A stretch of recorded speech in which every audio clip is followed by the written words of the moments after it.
Quick disclaimer, this is an AI voice, which is not going to be perfect. There is a transcript in the description as well as subtitles for you to read along with.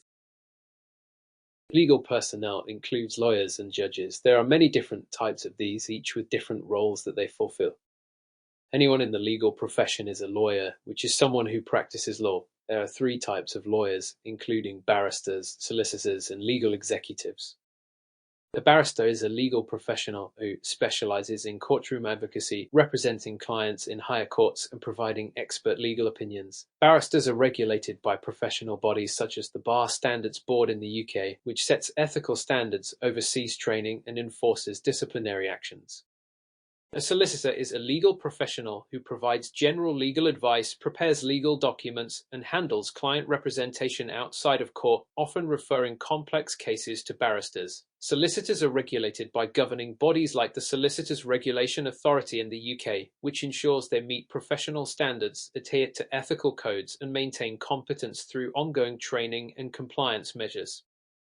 A legal executive is a qualified legal professional who specializes in a specific area of law, performing similar work to solicitors, but with a focus on particular legal tasks and often with a different route of qualification. Legal executives are regulated by the Chartered Institute of Legal Executives in the UK, which oversees their training, professional conduct, and adherence to ethical standards.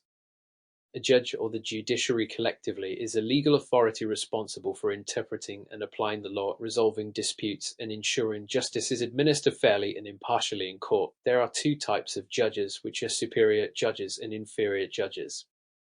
Superior judges are the most qualified judges and have the most experience, sitting in the High Court, Court of Appeal, and Supreme Court, handling more complex and significant legal cases. Superior judges include justices of the Supreme Court, Lord Justices of Appeal, and High Court judges. Justices of the Supreme Court sit in the Supreme Court and have the role of interpreting the Constitution, reviewing lower court decisions, and making final rulings on significant legal issues, ensuring uniformity and fairness in the law. Lord Justices of Appeal sit in the Court of Appeal and have the role of hearing and determining appeals from lower courts, reviewing legal decisions to ensure they are correct and just. High Court judges sit in the High Court with the role of hearing significant and complex cases at first instance, including civil, family, and some criminal matters, and oversee judicial reviews and appeals from lower courts.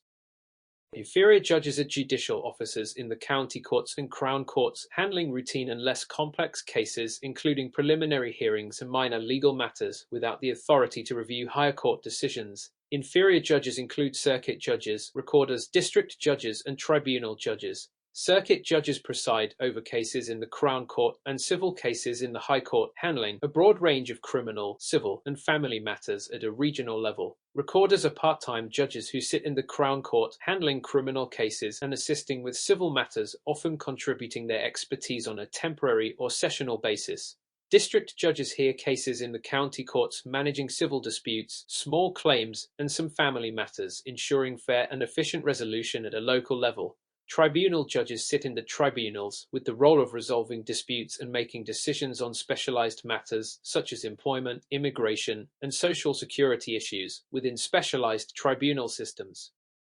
The separation of powers is a principle of government that divides government responsibilities into distinct branches to prevent any one branch from gaining too much power. The executive is the government consisting of the Prime Minister and government ministers who make policies and draft the law. The legislature is the House of Commons and the House of Lords who make the law. The judiciary are judges who enforce and interpret the law, but can also make some laws. There are methods that are used to ensure that the judiciary are independent. These include security of tenure, immunity from suit, independence from the other two arms of the state, and their independence from the case. Security of tenure is the guarantee that judges cannot be removed from office without just cause, which ensures judicial independence by allowing them to rule impartially without fear of punishment or influence from external pressures. Immunity from suit protects judges from being sued for actions during their role as a judge, ensuring judicial independence by allowing them to make decisions based on the law without fear of personal legal repercussions. Independence from the other two arms of the state means that the judiciary operates free from interference or influence by the executive and legislative branches, ensuring judicial independence by allowing courts to make unbiased decisions based solely on the law and justice. Independence from the case means that judges must have no personal interest or bias in the outcome of a case, ensuring judicial independence by allowing them to make impartial decisions based solely on the facts and law. The advantage of the judiciary is that it is independent of the state and politicians and are not under pressure to impress the electorate. As well as this, the judges are more effective and quicker than lay people, as they do not need to come to an agreement with other people. However, a disadvantage of the judiciary is that they lack transparency in appointment and disciplinary issues. As well as this, there are issues with inconsistency, particularly in the sentencing in lower courts. The advantages of judicial independence are that judges can make impartial decisions, they can uphold the rule of law and better protect the rights of individuals. As well as this, the judiciary acts as a check on the power of the executive and the legislature, maintaining a balance in government. In addition, the judiciary's independence builds the public's trust and provides long-term stability for the legal system. However, the disadvantages of judicial independence are that judges are not accountable to the public, and judges may interpret laws based on their personal or political beliefs. As well as this, judges may be isolated from public opinion and are at risk of corruption.